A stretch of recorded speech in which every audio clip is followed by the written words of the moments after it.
अस्सलाम वालेकुम, मेरा नाम लाइबा ज़फ़र और आप लोग मेरा यूट्यूब चैनल देख रहे हैं। अगर अभी तक आप लोगों ने मेरा यूट्यूब चैनल सब्सक्राइब नहीं किया तो मेरे चैनल को लाइक करें, सब्सक्राइब करें और नोटिफिकेशन के बटन को ज़रूर क्लिक करें। आज की वीडियो में मैं आप लोगों के साथ बात करने वाली हूँ चाइना और यूएसए की मिलिट्री जो कि इंक्रीज़ होती जा रही है एशिया पैसिफिक रीजन और साउथ चाइना सी में। और आज मैं आपको वॉल ऑफ डिफेंस के बारे में बताऊँगी कि यूएस वॉल ऑफ डिफेंस का वर्ड क्यों यूज़ कर रहा है और इस वर्ड को यूज़ करने की ज़रूरत क्यों पड़ी है। क्योंकि अगर हम पूरे मीडिया में देखें तो लास्ट 2 वीक से इस न्यूज़ को बहुत ज़्यादा इग्नोर किया जा रहा है और लास्ट 2 डेज़ से ही ये न्यूज़ सामने आ रही है कि पिछले 3 वीक से यूएसए और चाइना की जो मिलिट्री है, वो एशिया पैसिफिक रीजन में इंक्रीज़ होती जा रही है। इसके अलावा यूएसए ने कुछ अनऑफ़िशियल चीज़ों का इस्तेमाल करना शुरू कर दिया, जो कि हमेशा से यूएसए की फ़ॉरेन पॉलिसी का हिस्सा रही हैं। वो अनऑफ़िशियल चीज़ें क्या हैं, इस हवाले से भी आज की वीडियो में मैं आप लोगों के साथ डिस्कस करूँगी। अगर आप लोग आज गूगल करें तो आउट ऑफ 10 9 चैनल्स चाइना की इकोनॉमी के हवाले से बताएंगे, लेकिन कोई भी इस चीज़ को डिस्कस नहीं कर रहा है कि चाइना अपनी वॉल ऑफ डिफेंस को किस तरह इंक्रीज कर रहा है। इसी के साथ साथ यूएसए ने भी अपनी वॉल ऑफ डिफेंस को इंक्रीज करना स्टार्ट कर दिया। लास्ट वीक की अगर बात की जाए तो चाइना ने वॉरशिप्स को इंक्रीज किया है। इसके अलावा जो फाइटर जेट्स हैं उनको भी इंक्रीज किया ताइवान स्ट्रेट में, और इसके अलावा 10 चाइनीज प्लेन्स को मीडियन लाइन तक पहुंचा दिया। मीडियन लाइन बॉर्डर है ताइवान और चाइना के बीच में।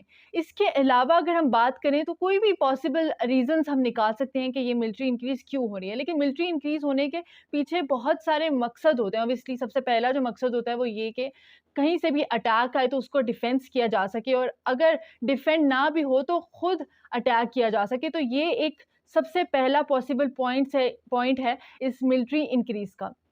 इसके अलावा दूसरी तरफ देखें तो यूएस ने भी कांग्रेस, जो यूएस का मेन इंस्टीट्यूशन है कांग्रेस, जहाँ पर सारे बिल पास होते हैं, तो कांग्रेस ने भी मिलिट्री और डिफेंस बिल को इंक्रीज कर दिया है।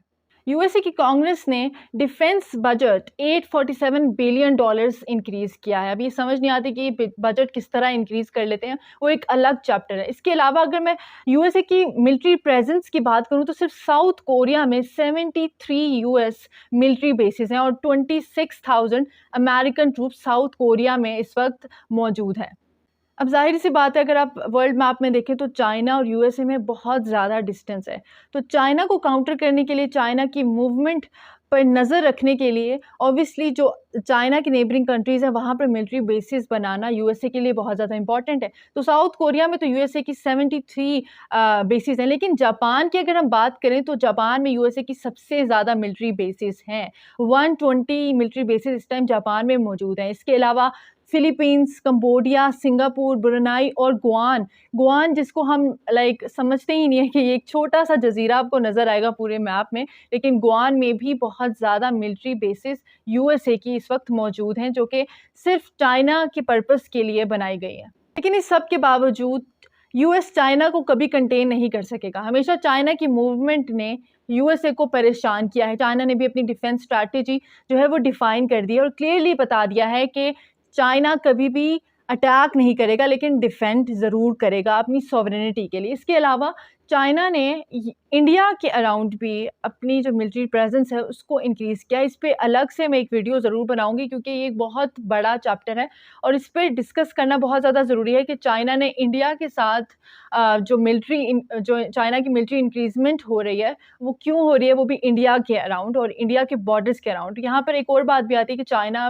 वहाँ पर एक डैम भी बना रहा है, तो उसको शायद सिक्योर करने के लिए चाइना ने वहाँ पर अपनी मिलिट्री प्रेजेंस को इंक्रीज़ किया, लेकिन इस पर मैं अलग अलग से एक वीडियो ज़रूर बनाऊंगी। इस वक्त आप स्क्रीन पर एक आइलैंड की पिक्चर देख सकते हैं। बज़ाहिर ही आपको एक बड़ा अच्छा छोटा-सा आइलैंड नज़र आ रहा होगा, लेकिन यहाँ पर जापान ने एक मिलिट्रिलाइज्ड गैरिज़न बनाया। यहाँ पर एक बहुत ज़्यादा इंपॉर्टेंट बात, और वो ये कि जापान की कोई आर्मी नहीं है। जापान ने वर्ल्ड वॉर 2 के बाद अपनी आर्मी को वैनिश कर दिया था और जापान का जो कॉन्स्टिट्यूशन है वो अलाउ ही नहीं करता आर्मी बनाना। लेकिन अगर हम आज की सेंचुरी की बात करें, 21वीं सेंचुरी की बात करें, तो आज 2023 में जापान की एक सेल्फ डिफेंस फोर्स है और कॉन्स्टिट्यूशन अलाउ करता है एक सेल्फ डिफेंस फोर्स, और सेल्फ डिफेंस फोर्स अटैक नहीं कर सकती, सिर्फ डिफेंस कर सकती है अपनी बाउंड्री को, अपने कंट्री को। और ये जो मैं आइलैंड की बात कर रही हूँ, इस आइलैंड का नाम इशिगक आइलैंड है और इस आइलैंड पर जो मौजूद मिलिट्री है वो वेल पैक्ड, वेल ट्रूप्ड और वेल डिफेंडेड आर्मी है, और इस आर्मी को ऑब्वियसली जो ट्रेन किया है वो यूएस ने किया है। इसके अलावा एक और आइलैंड की पिक्चर भी मैं आपको स्क्रीन पर दिखाती हूँ। इस आइलैंड का नाम यूनागोनी है। यहाँ पर भी जापानीज मिलिट्री ट्रूप्स मौजूद हैं। क्लियरली नज़र आता है कि इन मिलिट्री ट्रूप्स को यूएस ने प्रैक्टिस करवाई है, इनकी ट्रेनिंग करवाई है, और ऑब्वियसली इनका पर्पस यही है कि यूएस जो है वो चाइना की मूवमेंट को काउंटर करे। यहाँ पर एक और न्यूज़ जो मैंने आप लोगों के साथ शेयर करनी है, जो कि मैंने स्टार्ट में बताया था कि यूएसए हमेशा एक अनऑफिशियल टूल्स भी अपनी फॉरेन पॉलिसी का जो उसका हिस्सा है वो यूज़ करता है, जहाँ पर उसको थ्रेट्स होते हैं, जहाँ पर उसने वॉर स्टार्ट करनी होती है। लेकिन क्लियरली आप सबको पता है कि यूएसए को चाइना से थ्रेट्स हैं, तो इस वजह से उसने अपने अनऑफिशियल टूल्स को भी इस्तेमाल करना शुरू कर दिया है। अब अनऑफिशियल टूल ये है कि जो यूएसए के फॉर्मर सेक्रेटरी हैं हेनरी किसिंजर, अगर आप लोग हिस्ट्री से वाकिफ़ हैं, अगर आप लोगों ने यूएसए की हिस्ट्री पढ़ी है, सेकेंड वर्ल्ड वॉर और कोल्ड वॉर में जब यूएसए की फॉरेन पॉलिसी बन रही थी, तो हेनरी किसिंजर उस टाइम बहुत मेन एक्टर थे इस यूएस की फॉरेन पॉलिसी को बनाने में।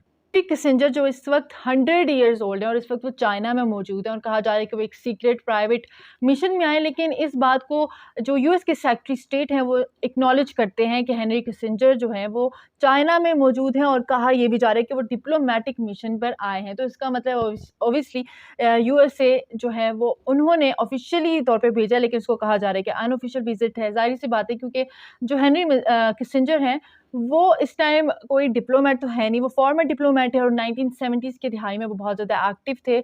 और ये वही टाइम है जब हेनरी किसिंजर ने यूएसए और चाइना के बीच में एक रिकन्सिलिएशन करवाया था, और यूएसए ने चाइना को एक्सेप्ट किया था। और इसके अलावा अगर हम ताइवान की बात करें, तो ताइवान के अंदर जो गवर्नमेंट है उसको सिर्फ यूएसए ही इस पूरी दुनिया में एक्सेप्ट करता है, और यूएसए के जो अलाइड कंट्रीज़ हैं, खासतौर पे यूरोपियन कंट्रीज़, वो ही ताइवान के अंदर जो मौजूद गवर्नमेंट है उसको एक्सेप्ट करते हैं। बाकी इसके अलावा सब लोग ताइवान को वन चाइना पॉलिसी ही समझते हैं।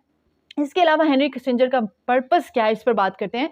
Henry Kissinger obviously unofficial tour पे अगर आए हैं, तो उनका मकसद यही होगा कि ज़ाहिर सी बात है यूएसए को चाइना से थ्रेट है, तो एक तरफ यूएसए अपनी मिलिट्री को इंक्रीज़ करे, तो दूसरी तरफ वो बैकडोर चैनल्स को यूज़ कर रहा है ताकि चाइना के साथ बात की जा सके।